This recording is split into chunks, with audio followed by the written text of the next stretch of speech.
By the time the flood swallowed Ikate, people were trapped. One bridge had collapsed, and the only woman who knew the safe route was the same woman the entire street wanted silenced. They called her Radio. They said her mouth destroyed families. But that night, if she stayed silent, people would be affected. Her name was Zainab Lawal. The message that started everything came at 2:17 a.m. Please, Zainab, don't tell anyone yet. Zainab sat up in bed, eyes fixed on the screen. The ceiling fan creaked slowly, like it was counting down to something she couldn't yet see. The message was from Mrs. Adekule. Everyone in Ikate knew her husband, a quiet man, a generous man. What nobody knew was that the company account had been frozen, 2 payments missed, auditors coming. Zainab knew because she was trusted. And that was where the problem always began. Zainab wasn't wicked, she wasn't jealous, she wasn't cruel, but she talked. By morning, Ikate was awake before the sun. Generators coughed, security men dragged plastic chairs into the road. Zainab opened her hair product shop beside the estate gate. Customers came early, not for hair cream, for information. You heard anything about the fuel station? A woman asked casually. Zainab smiled too fast. She could have stopped there. Instead, she leaned in. I'm not saying anything, but when a man starts closing early, it's usually not for nothing. The woman's eyes widened. Across the road, Mama Rukayat was listening. Mama Rukayat didn't whisper stories, she broadcasted them. By afternoon, the rumor had teeth. By evening, it had claws. They are bankrupt, they are being investigated, they've been lying to us. None of it was true.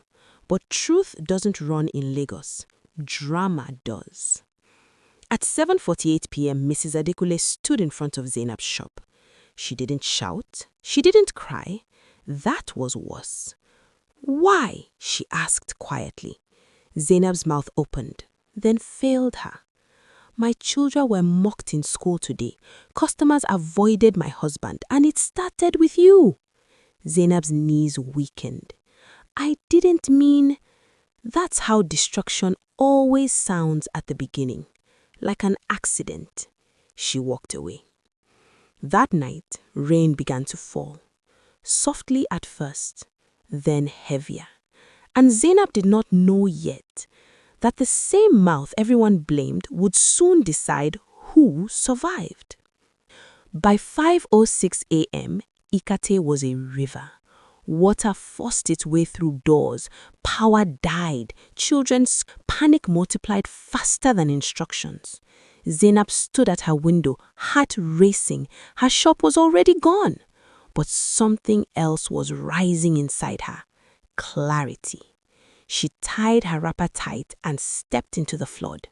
People ran in every direction. Which road is safe? The bridge. Help! Mama Rukayat climbed onto a concrete block and screamed, Everybody go through the roundabout. Zainab froze. Her blood turned cold. The bridge at the roundabout had already collapsed. No, Zainab shouted. That bridge is gone. Mama Rukayat snapped back. Who should we believe? You, after what you did? People hesitated. The water reached the people's knees. A mother cried. Zainab climbed higher and shouted again. Not gossip, not emotion, facts. The mosque route is higher ground. The bridge will warn you. Seconds passed. Then someone moved. Then another. The crowd split. Those who followed Mama Rukayat rushed toward danger. Those who followed Zainab survived. Near the fuel station, Zainab saw them. Mrs. Adekunle, trapped with her people. Zainab didn't hesitate. She found a ladder, pulled people down. The water reached her waist. Her arms shook. Mrs. Adekunle climbed last. Their eyes met.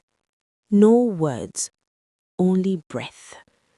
By sunrise, the rain slowed. The damage was heavy, but the dead were few, and everyone knew why. Ikate woke to mud, silence, and truth. Zainab reopened her shop 3 days later. No laughter followed customers anymore, only respect. That evening, Mrs. Adekole crossed the road toward her. "I thought I would drown hating you," she said calmly. Zainab's throat closed. "But you came anyway," she continued.